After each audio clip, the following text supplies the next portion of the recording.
Hey everyone, and I'm back with another tutorial.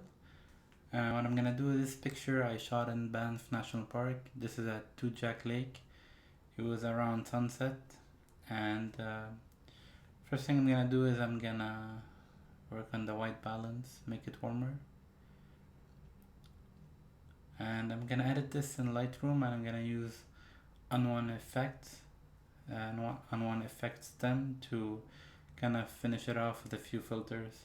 I'm gonna bring down the highlights and bring up the shadows. I'm gonna do my whites and blacks that are needed. Maybe pull back on the blacks a bit.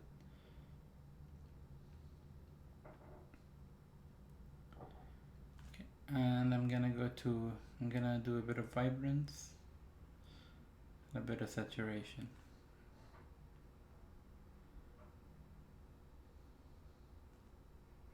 Okay, let's check before, after. Okay, I might just crop it a bit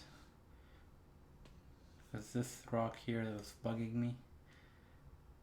So I'm just gonna crop it out. Here we go. Another thing I noticed is there's some people here. I'll clean it out in Photoshop. Can't help it, it's a popular place. You're gonna get some tourists. Sharpening, when I take it down, I'll do it later. Gonna click these two. Okay.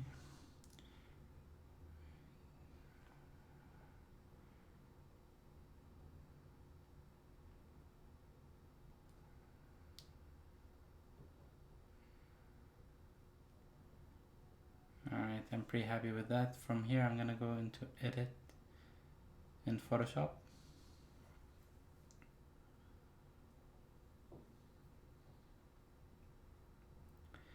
This shot was I think it was at 8 seconds at f8, so it made the water a bit smooth, which is a nice effect. Okay, I'm gonna make a duplicate layer of this.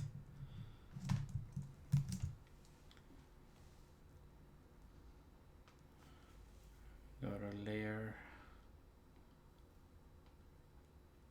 duplicate layer. Okay, I'm gonna go to filter. I go to onone effects 10.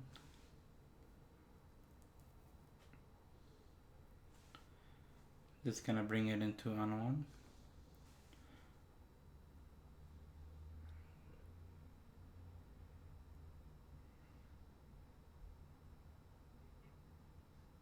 Can I reset everything? It usually always applies the last stuff you did. So me, I already have it here opened. In the preset section you have all these presets. So I'm gonna click on landscape. I'm gonna pick one that I like. One that I use a lot is the golden hour enhancer. And first impression is I like what it does here. I just find it sometimes it makes, with the photo filter, it makes it way too warm. But I can always go down with the opacity to just get a bit of everything, like so. Okay, that's pretty good. Another one that I like is to always add on this is dynamic contrast. I just love what that does. And usually I take down the large, it affects mostly the cloud. If I go way too much, you'll see what it does. I don't want that look. So I'm gonna take it down. I'm only gonna focus on the small and medium, because I only want these little details in the mountain to come out, If I zoom in to,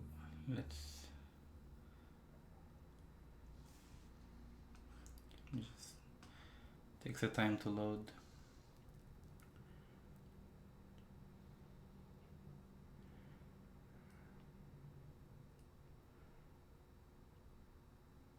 Okay, I show you before and after. You can see the difference it does in the. Now if you find that it's affecting some parts of the image you don't like, what you can do in here, I'm gonna zoom back out, fit the screen. Okay, here you have a brush tool. Gonna make it bigger. You can see the minus, and I'm just gonna paint the sky where I don't want this effect to apply. I want to keep the sky soft, you know. I don't want to.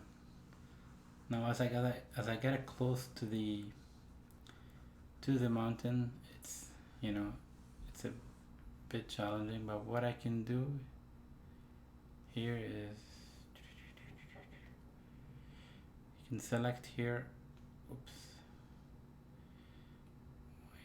Perfect brush. Okay.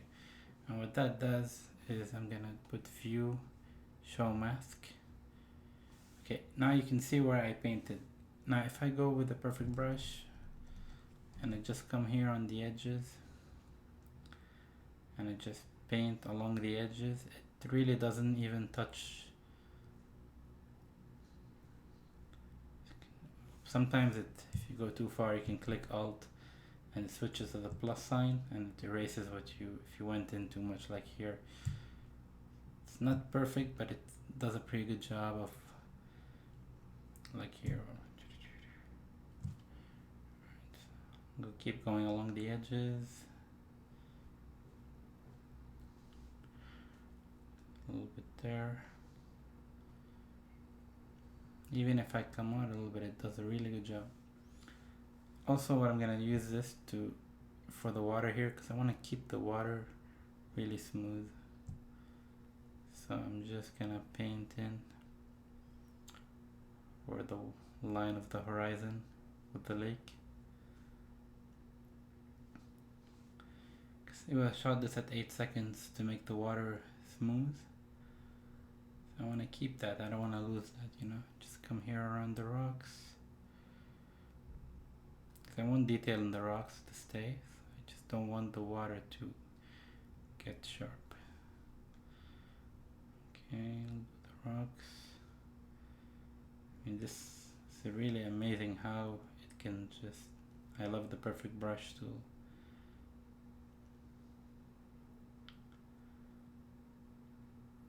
I'll clean it up if I went a bit too far in some places. Go with a smaller brush, come in here, fix that, fix this here, fix that here. Oops. Fix this here. It's not always gets it right off the first time, but the more you do it,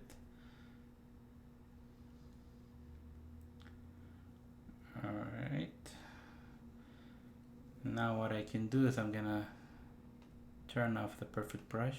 Now it's back to the regular brush, and I can just fill in where the stuff that I didn't go over.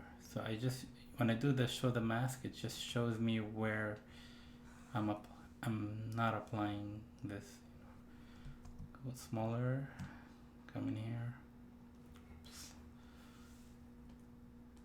Undo that. I'm using like a Wacom tablet and makes it easy, but if I do it too fast, I tend to overpaint, so I gotta be careful, just not going over anything. I'll fix that later.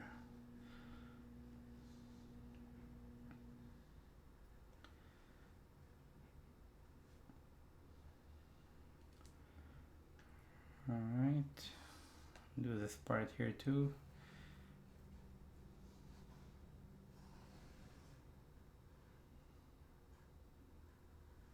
Anyway, if I overpainted there, I'll fix it in a bit.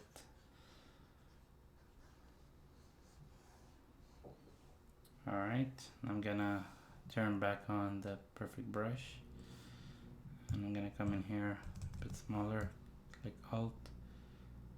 I'm just gonna paint along the edge too. Oops. If you go too fast, you just gotta be steady. With the Wacom tablet, it's really easy to do that versus a mouse. Okay. I'm gonna come in here and fine tune this a bit.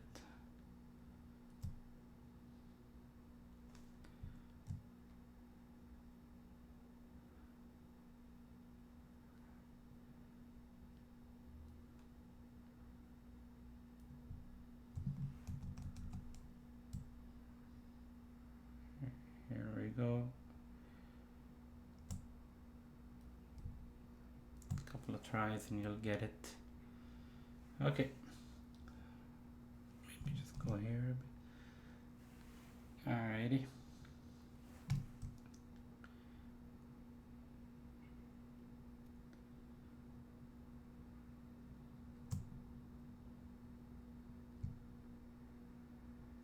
Okay.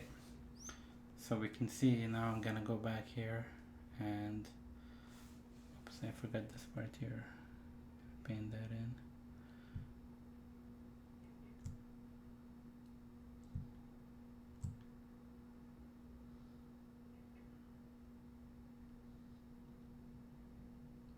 Okay, so now what I'm gonna do is I'm gonna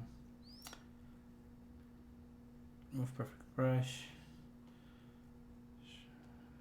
unselect show the mask. Okay, I switch to the hand grid.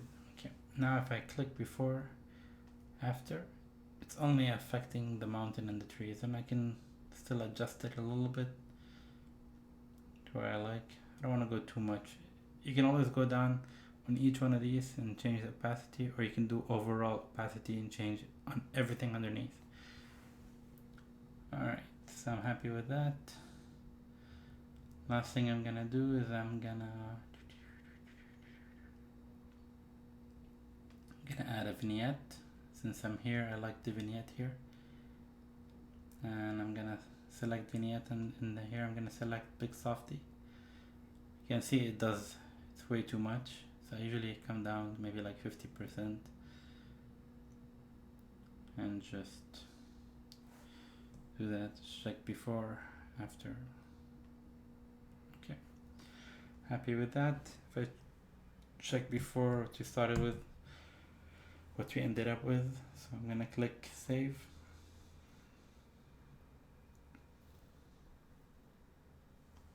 It's gonna take it back into Photoshop to do a few things there, like clone out those people, clean it up.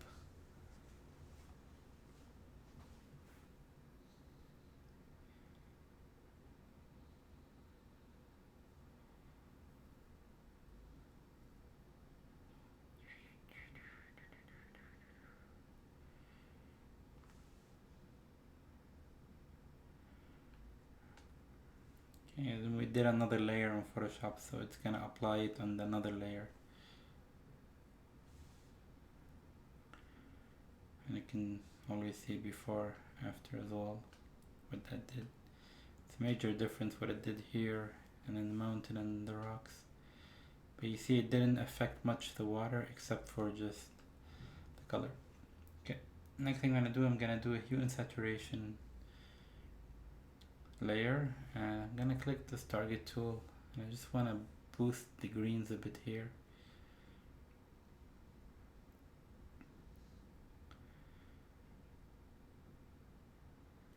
So on some of the blues as well. Now you can do this on separate layers, or you can do it on the same one.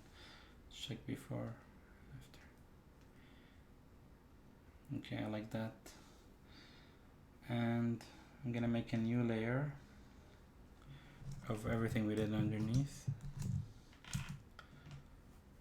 Alright, and what I'm gonna do is I'm gonna use the cloning stamp, the healing brush tool, and I'm gonna zoom in here, maybe like 100%.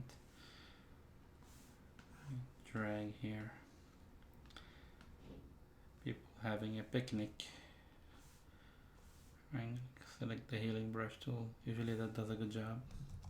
Should be easy. So I'm gonna come in here. Okay.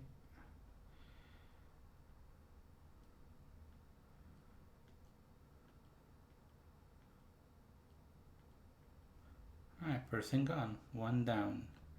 Let's get this guy out of here. Now it's a very tiny detail, so I just one more here.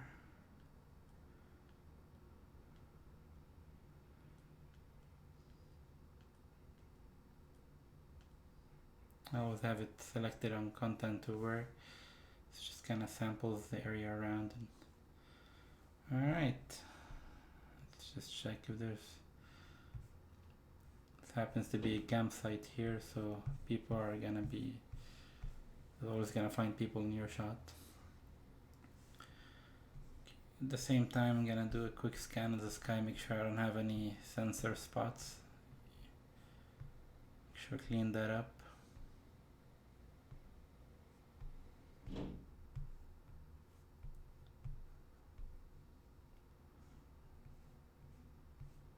Quick check, make sure I don't miss anything. So you don't wanna forget one and then you print this, or you sell a print and you realize, whoops, I made a mistake. Okay, so it looks pretty clean, so I'm gonna fit the screen, go smaller, and I'm gonna make another layer, Shift and E, and I might,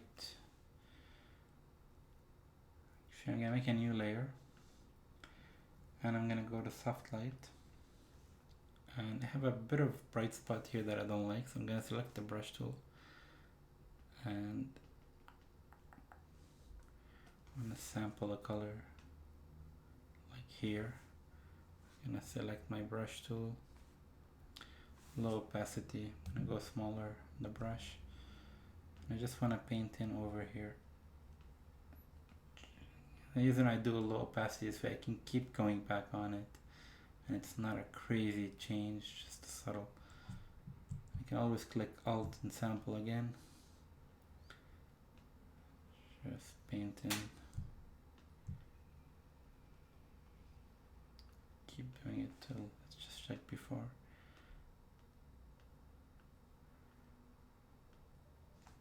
It's not a, okay, if I switch it, sorry, I switched to normal and that works. Okay, everything else is pretty good to me, I like it. I might do a curves and adjustment layer here, see what that does. Maybe do an S curve to kind of do a bit of contrast. You do it the way you do an S curve, you select 2 points and you just kind of go, don't want to go that far.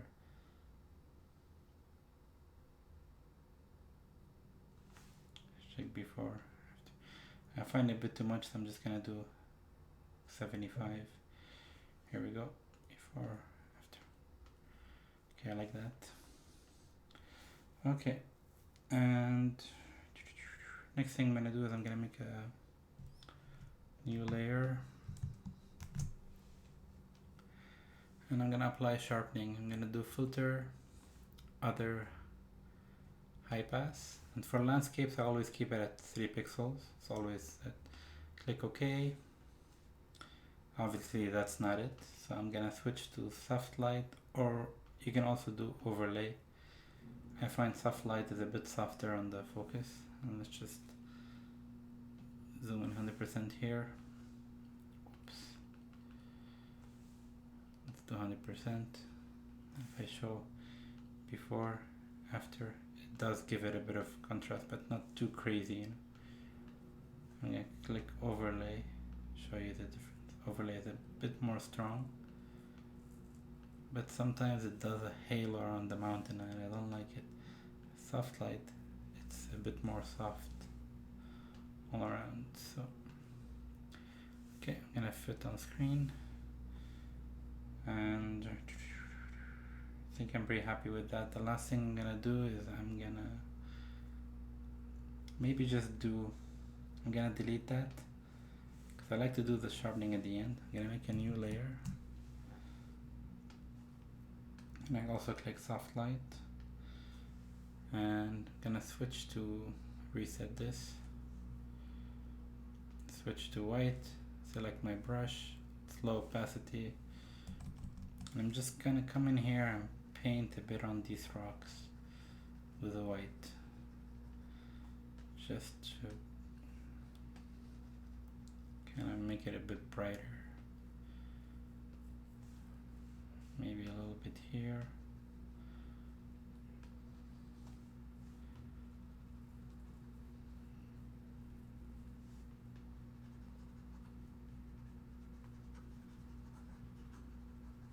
It's like dodging and burning, you know. It just brings a bit of brightness to this trees here.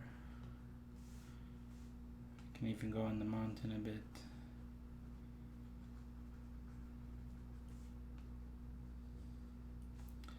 But I like to do the close parts here bright. Go a bit bigger here. Find your eyes follow the bright spots, so if this is a bit brighter, it kind of helps lead your eyes back to the mountains, you know. Okay, before, after. It's not a crazy, it's just a tiny bit of detail, you know. Alright, just come in here a bit more.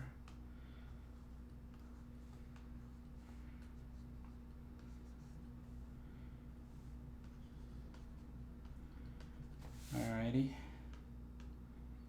Okay. Pretty happy with that. Now I'm gonna do another layer and do my sharpening again. Always do the sharpening at the end because I find it's like the final step. Do your sharpening and you save. I'm gonna click, it's still here saved up in the top, so I'm gonna click high pass, gonna load it, switch to soft light. Alrighty, so right now I'm gonna save this. It's gonna save a copy and bring it back into Lightroom, and in the meantime also I'm gonna, with the tonic hyper action panel, I'm gonna click actions. I'm gonna do web sharpened file. You can pick how many pixels you like. Me, I do 960 horizontal. Select vertical if it's vertical. Click OK.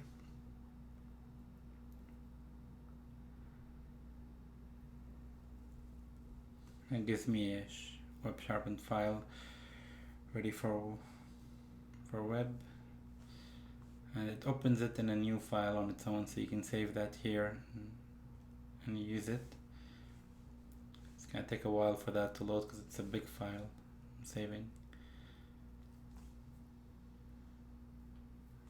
Almost at 50%.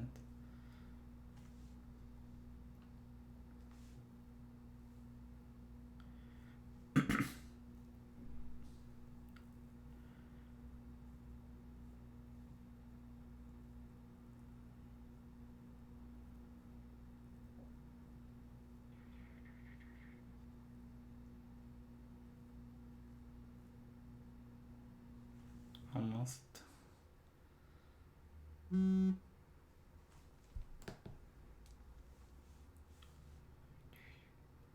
Alright, so now I'm gonna go back to Lightroom. Just gonna make a new file, the final image. First I'm gonna take the original.